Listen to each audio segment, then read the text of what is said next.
আমরা দায়িত্ব নেওয়ার পর থেকে এই দেশের বাইরে নানামুখী চক্রান্ত ষড়যন্ত্র শুরু হয়েছে। একে বা দিগর একের পর এক চ্যালেঞ্জ আসতেছে আমাদের। রাত দিন আমরা পরিশ্রম করছি, একের পর এক চ্যালেঞ্জ আসতেছে, কখনো এই কখনো সেই। এভাবে কখনো মন্দিরে হামলা হয়েছে বলে প্রচারণা চালায়, কখনো আবার মাজারে হামলা, কখনো গার্মেন্টস, কখনো আনসার, একটার পর একটা। আলহামদুলিল্লাহ, আল্লাহ তাআলার রহমতের ভিত্তিতে আমরা সমস্ত চ্যালেঞ্জ মোকাবেলা করতে সক্ষম হয়েছি। আমরা যদি ঐক্যবদ্ধ থাকি, আমরা যদি একে অপরের হাত ধরি, ওয়াতাসিমু বিহাবলিল্লাহ জামিয়া, এটা মানি চলি, কোন চক্রান্ত ষড়যন্ত্র বাংলার জমিনে সফল হবে না। কেবল আমাদের ঐক্যবদ্ধ শক্তি দরকার। এবং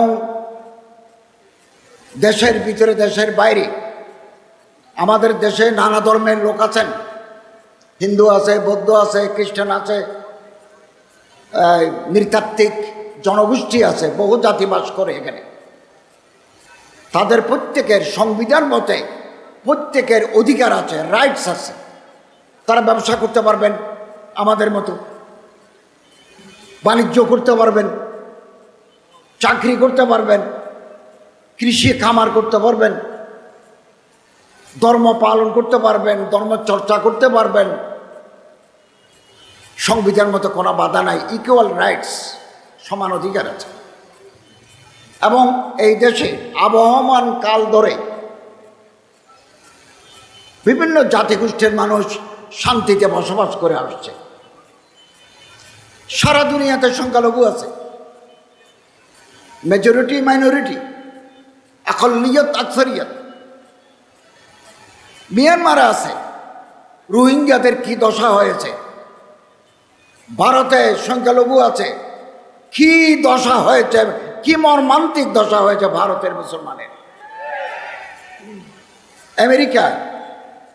আমেরিকায় মাইনরিটি বলতে সাদা কালা, ব্ল্যাক অ্যান্ড হোয়াইট, কালা এবং সাদা, গায়ের চামড়া কালা, গায়ের চামড়া সাদা, দুদলের ভিতরে মারামারি।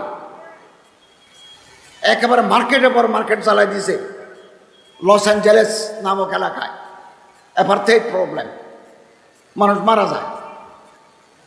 এরকম সারা দুনিয়ায়, দক্ষিণ আফ্রিকায়, সারা পৃথিবীর তুলনায় বাংলাদেশের সংখ্যালঘু জনগণ শান্তি, স্বস্তি, আরামের ভিতরে আছেন। আমরা বারবার বলেছি, কোনো সংখ্যালঘুর বাড়িঘর যদি কেউ আক্রমণ করে, কোনো উপাসনালয়ে যদি কেউ অপবিত্র করতে চায়, আমাদের আইন শৃঙ্খলা, আমাদের পুলিশ আছে, আমাদের র্যাব আছে, আমাদের বিজিবি আছে, ল এনফোর্সিং এজেন্সিস আছে। আমরা মুহূর্তের ভিতরে তাকে চিহ্নিত করব এবং ধরে আইনের আওতায় এনে দৃষ্টান্তমূলক শাস্তি দেব। এটা আমাদের কমিটমেন্ট। আমরা দায়িত্ব নেওয়ার পরে খেয়ে বা কারা আধারের ভিতরে ঢিল মারে দিলে ধর্ম কি করে? আপনারা সিসিটিভি লাগান, ক্লোজ সার্কিট ক্যামেরা লাগান, তাহলে ধরা পড়ে যাবে কারা করে, ধরা পড়ে যাবে। এবং আমরা ধরছি, আইনের আওতায় আমরা আনছি, তাদের আইনের ভিতরে আমরা আনছি, বিচার করার চেষ্টা করছি। অতএব দেশের বাইরে ভয়েস অফ আমেরিকা একটা জরিপ চালিয়েছে বাংলাদেশে, আগের তুলনায় সংখ্যালঘু জনগণ কেমন আছেন। এদেশের 64% 64% মানুষ বলেছে আগের তুলনায় এদেশের হিন্দু, বৌদ্ধ, খ্রিস্টান, পাহাড়ি গোষ্ঠী আরামে এবং শান্তি স্বস্তিতে আছেন। তারপরেও বাইরে নানা মিথ্যা প্রচারণা চালায়।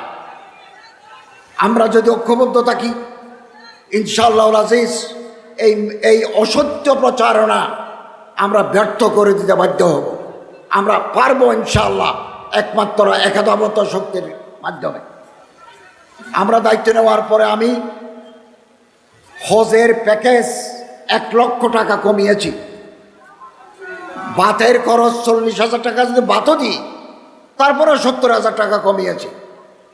গতকালও আমি বিমানমন্ত্রীর সাথে কথা বলেছি, আরও কোনো কমানো যায় কিনা, এবং আগামীকাল মন্ত্রী পরিষদের সভা, ওখানেও তুলব কথা যে আরও কোনো কমানো যায় কিনা। কিছু কিছু আমাদের সীমাবদ্ধতা আছে।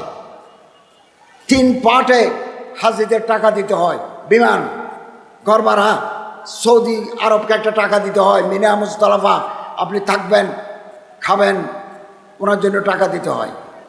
সব জায়গায় আমরা কমাতে পারি না, যেই জায়গায় কমাতে পারি 1,00,000 টাকা কমিয়েছি, আরও কমাবার চেষ্টা করছি।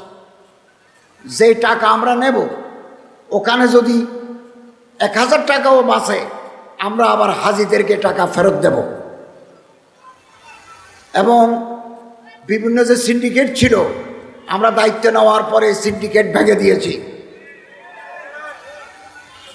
আপনাদের সহযোগিতা দরকার, আপনাদের পরামর্শ দরকার। আমাদের কাছে লিখবেন, পরামর্শ সহযোগিতা আমরা আপনাদের চাই। কওমি মাদ্রাসার সনদ, হাইয়াতুল উলিয়ার সনদ, এটা আগের গভর্নমেন্ট দিয়েছে। এখন এটার প্র্যাকটিক্যাল অ্যাপ্লিকেশন কোথায় কোথায় ওনারা খেদমত করতে পারবেন, এটার জন্য একটা তালিকা করে আমি শিক্ষামন্ত্রীকে দেওয়ার জন্য প্রস্তুত করেছি। ওনার সাথে মুখে কথাও বলেছি। ইনশাআল্লাহ আজিজ, আমরা দায়িত্বে থাকতে হাইয়াতুল উলিয়ার সনদ যারা পাবে, তারা বিভিন্ন জায়গায় খেদমত করার সুযোগ পাবেন। আলজেরিয়ার রাষ্ট্রদূত, পাকিস্তানের রাষ্ট্রদূত, তুরস্কের আল মুআসসাসা দিয়ানা, ওনাদের চিফ আমার সাথে দেখা করেছেন। আমি বলেছি, কলেজ ইউনিভার্সিটির ছাত্রদেরকে আপনারা বৃত্তি দিচ্ছেন, ভালো। আলিয়া লাইনের ছাত্রদেরকে আপনারা বৃত্তি দিচ্ছেন, ভালো। কওমি মাদ্রাসার ছাত্র, হাইয়াতুল উলিয়ার পাস করা ছাত্রদেরকে আপনাদের বৃত্তি দিতে হবে। ওনারা রাজি হয়েছেন। আমাদের কোনো ছাত্র হাইয়াতুল উলিয়া থেকে ভালো পাস করে আলজেরিয়ার কোনো ইউনিভার্সিটিতে যদি আরবি সাহিত্য, আল ফিকহুল ইসলামী, তারিখুল ইসলামী, মুকারানাতুল আদিয়ান, তুলনামূলক ধর্মতত্ত্ব, এই বিষয়ে পড়াশোনা করতে চায়, আপনারা ইউনিভার্সিটি পছন্দ করবেন। তারা যদি আপনাকে নিতে রাজি হয়, আপনার ভিসা সুযোগ সুবিধা আমি লিখে দিলে আলজেরিয়ার রাষ্ট্রদূত বলেছেন আমরা পাস করে দেব। মুআসসাসা দিয়ানা, তারা কক্সবাজার, চট্টগ্রাম, ঢাকাতে বৃত্তি দেয়, কোটি কোটি টাকা বৃত্তি দেয়। এখানকার ভালো ভালো ছাত্র, গরিব মানুষ, তাদেরকে স্কলারশিপ দেয়। আমি ওনাকে অনুরোধ করেছি যে ওয়েফাক, হাইয়াতুল উলিয়া থেকে যারা পাস করবে, ওই লাইনের ছাত্রদেরকে আপনারা বৃত্তি দেন। উনি রাজি হয়েছেন। আমাদের একটা উদ্যোগ নিতে হবে। আমি চাই আলেম ওলামাদের সাথে কথা বলে, যোগাযোগ করে, তাদের সাথে যোগাযোগ করে দেব। তাহলে হাজার হাজার ছাত্র তুরস্কের মুআসসাসা দিয়ানার পক্ষ থেকে স্কলারশিপ পেয়ে তারা ভালোভাবে লেখাপড়া করতে পারবেন। ওয়াকফ আমাদের আন্ডারে, আমাদের মন্ত্রণালয়ের আন্ডারে। আমি একটু ভালো অ্যাডমিনিস্ট্রেটর দিয়েছি, খুব ভালো অ্যাডমিনিস্ট্রেটর দিয়েছি। শৃঙ্খলা আনার চেষ্টা করছি। আইনমন্ত্রীর সাথে কথা বলে হাইকোর্টে একটা আলাদা বেঞ্চ করতে যাচ্ছি। ওয়াকফের মামলাগুলো ওই বেঞ্চ দেখবে। 6 মাসের ভিতরে পুরোনো মামলাগুলো নিষ্পত্তি হয়ে যাবে।